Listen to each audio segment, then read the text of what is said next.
शिक्षा झाली ज्ञान मिळाले करीतो आरती गुरुराया करीतो आरती रत्न जडित सिंहासनी सागरानंद मूर्ती श्री विद्ये सम निर्मळ माझे मानस राहू दे गुरुराया मानस राहू दे श्री विद्येच्या भाव भक्तीचा सुगंध वाहू दे।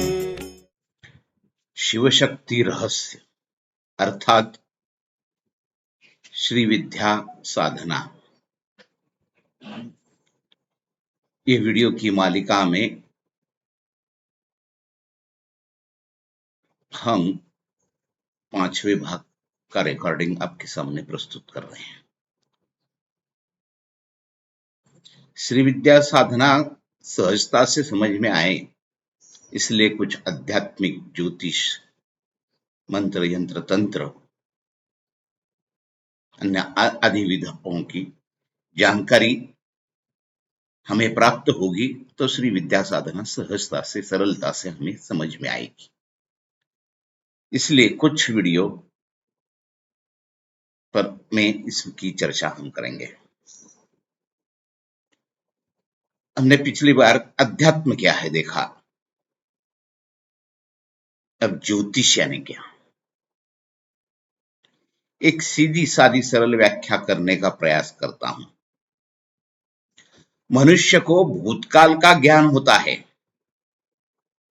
वर्तमान में जी रहा होता है, लेकिन भविष्य के बारे में अज्ञान होता है, यानी वह भविष्य के संदर्भ में अंधेरे में ही रहता है। उसके अंधेरे पर प्रकाश डालकर वहां ज्योति प्रज्वलित कर उसका अंधियारा दूर करने का शास्त्र यानी ज्योतिष, और जो कोई यह कार्य करता है वह ज्योतिषी। अब यह ज्योतिष शास्त्र अत्यंत कठिन शास्त्र है। पुणे में ज्योतिषियों से एक शब्द सुना, ठोकला कुंडली। ठोकला कुंडली यानी लग्न कुंडली, जो 2 घंटे तक नहीं बदलती। उस 2 घंटे में जन्म लिए हुए सभी जातकों की कुंडली एक जैसी ही होती है, जिससे सूक्ष्म फलित बताना कठिन है, ऐसा कुछ लोगों का मानना है। कुछ लोग कहते हैं कि लग्न कुंडली से भी सूक्ष्म फलित बताया जा सकता है। मैं दोनों बातों को स्वीकार करता हूं, लेकिन उसके लिए मेरी एक शर्त है। शर्त मैं बाद में बताऊंगा। यह सच है कि ठोकला कुंडली लग्न कुंडली के अभ्यास से सूक्ष्म भविष्य कथन करना कठिन है। हम जो कुंडली को चौरस में लिखते हैं, वास्तव में वह तो गोल है। जातक के जन्म के समय का आकाश का नक्शा हम लग्न कुंडली में होता है। उसके जन्म के समय पूर्व क्षितिज पर जो राशि उदित होती है, उसे प्रथम स्थान यानी लग्न में उसका अंक लिखते हैं। तदंतर उत्तर पश्चिम दक्षिण में जो राशियां होती हैं उनके अंक लिखते हैं, और बाद में ग्रहों को लिखा जाता है। एक दिन यानी 24 घंटे, पृथ्वी का परिभ्रमण 24 घंटे में पूर्ण होता है। जब गोल यानी वर्तुल हम सामने रखते हैं तो साइंस कहता है कि इसके 360 अंश डिग्री होती है। तो 12 राशियों में उस वर्तुल को बांटने से एक एक भाग 30 अंश का हो जाता है, हम उसे राशि कहते हैं। उस एक अंश के 60 भाग किए जाते हैं, उसे कला कहते हैं। उस कला के 60 भाग किए जाते हैं, उसको विकला कहते हैं। उस विकला के 60 भाग किए जाते हैं, उसे प्रतिविकला कहते हैं। उस प्रतिविकला के 150 भाग किए जाते हैं, उसे नाड़ी कहते हैं। तब यह गणित 24 घंटे से 24 सेकंद पर आता है। इसमें भी दो भाग यानी पूर्वार्ध और उत्तरार्ध अलग होता है। तब यह गणित 12 सेकंद पर आ जाता है। अब पूरी दुनिया में कोई भी अपना जन्म समय बराबर इतने सेकंद का है यह नहीं बता सकता, तो फिर हम भविष्य कथन क्या खाक करेंगे। और यहीं से अध्यात्म शुरू होता है। और यही मेरी शर्त है कि ज्योतिषी को शास्त्राभ्यास में अवश्य ही प्रवीण होना चाहिए, लेकिन उसके साथ उसकी आध्यात्मिक बैठक भी होना अत्यंत आवश्यक है। अतीन्द्रिय ज्ञान की प्राप्ति के लिए आध्यात्मिक शक्ति को बढ़ाना ही होगा, तभी फलादेश में सूक्ष्मता आएगी। अध्यात्म यानी कर्मकांड नहीं। ज्योतिषों को अपने अंदर के षड्रिपुओं का नाश करने हेतु कुछ सीधे साधे नियमों का पालन करना आवश्यक है। इसके लिए 9 सूत्र बता रहा हूं। पहला सूत्र, मातृदेवो भव, पितृदेवो भव। जिस मां की कोख से आपका जन्म हुआ है वह आपकी प्रथम गुरु है, इसलिए सबसे पहले मां को वंदन करना चाहिए। वह आपको बताती है ये तेरे पिता है। जो पिता आपका पालन पोषण करता है वह आपका दूसरा गुरु है, अतः उसको भी वंदन करना है। 2, दूसरा सूत्र, आचार्य देवो भव। जिस गुरु के ज्ञान से आप अपना भौतिक जीवन सुधारते हो तथा उन्हीं की सीख से आध्यात्मिक उन्नति करते हो, तीसरा वंदन अपने गुरु को करना चाहिए, आचार्य देवो भव। तीसरा सूत्र, अतिथि देवो भव। ज्योतिषियों के लिए अतिथि कौन है? जो जातक है वही अतिथि है। चूंकि वह अपनी परेशानी को खत्म करने हेतु आपके पास आता है, तब वह तिथि वार समय न देखते हुए आता है, वही अतिथि है। जो आपके उदर निर्वाह की पूर्ति करता है उसको भी वंदन करना जरूरी है। चौथा सूत्र बता रहा हूं, पर निंदा न करे। पर निंदा यानी क्या? ज्योतिषों के संदर्भ में ग्रहों को उच्च नीच कहना गलत है। कोई सा भी ग्रह उच्च नहीं है और नीच नहीं है। आज का उच्च कल का नीच हो जाता है और आज का जो नीच का है कल उच्च हो जाता है। जिनकी गतिविधि के आधार पर आप अपना उदर निर्वाह करते हो उसे उच्च और नीच कहना कृतज्ञता हुई। इसे ही पर निंदा कहते हैं। 5वां सूत्र है, सत्यम न ब्रूयात। सत्यम वद अप्रियम न ब्रूयात। सत्यम वद यह अधूरा वाक्य है।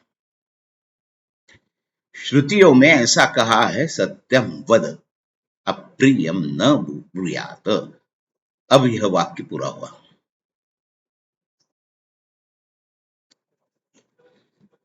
सत्य बोलिए, अपितु सामने वाले को जो अच्छा नहीं लगे ऐसी बात न कहिए। अकबर और बीरबल की एक कहानी है। अकबर सार्वभौम सत्ताधीश सम्राट थे।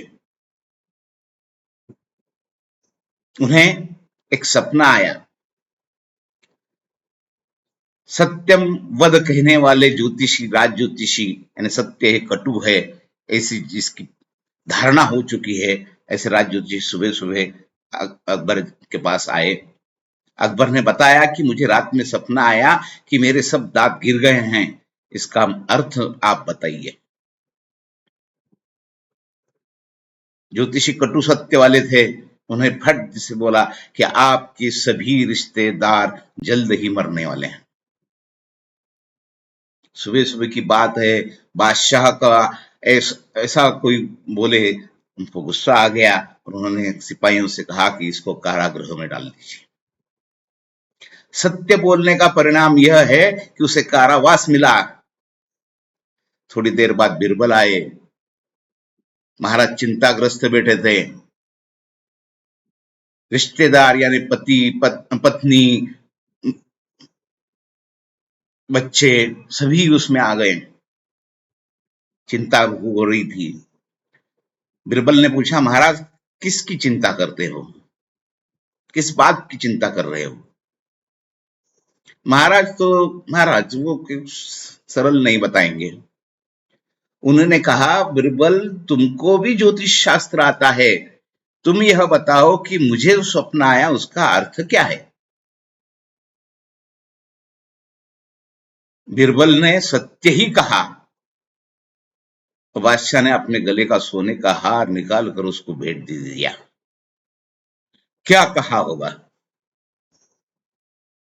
बिरबल ने कहा, महाराज आपके रिश्तेदारों में सबसे ज्यादा उम्र आपकी है। यह सत्य कितना अच्छा लगता है। सत्यम शिवम सुंदरम है, न कि कटु है। जो शिव है, सुंदर है, वही सत्य है। किसी की मृत्यु जैसे आप बताओगे तो जो 1 वर्ष बाद मृत्यु को जाने वाला है आज ही न चला जाए। जोर का झटका धीरे से लगे ऐसी बात करो।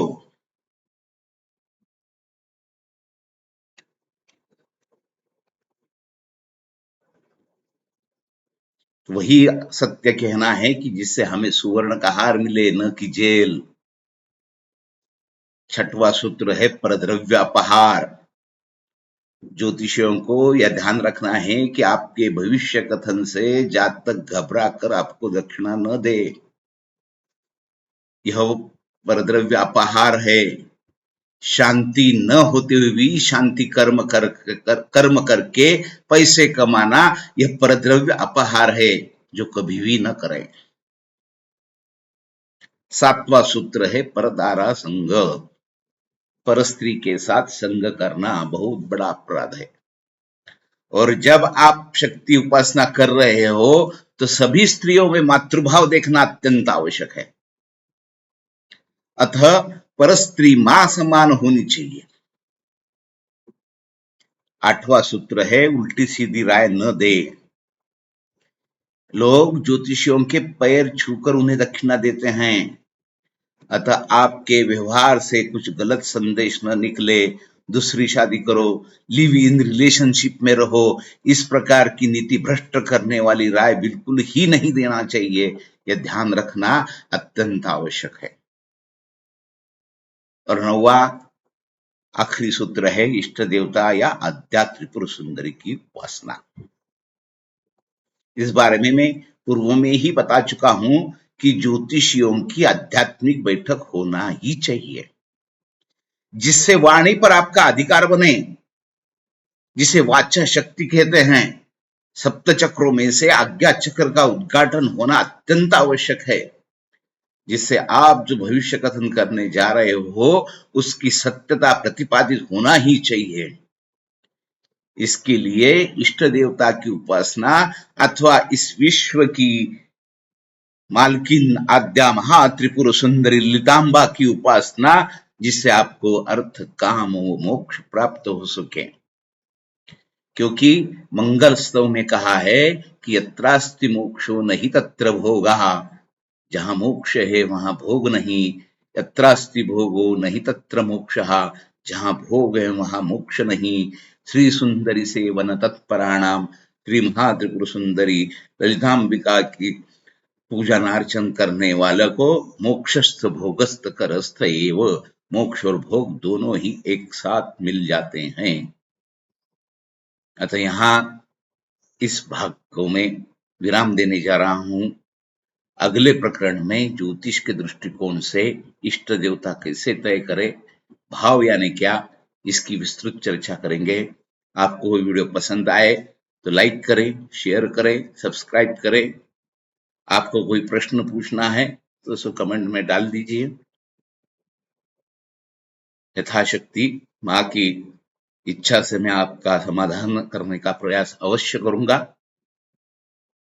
नमस्कार, धन्यवाद।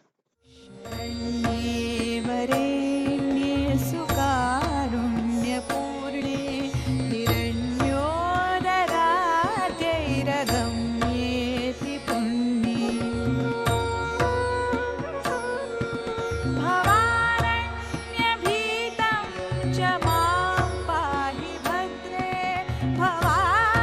भवारण्यभीतं च मां पाहि भद्रे नमस्ते नमस्ते नमस्ते भवान् नमस्ते नमस्ते नमस्ते भवान् नमस्ते नमस्ते नमस्ते भवान्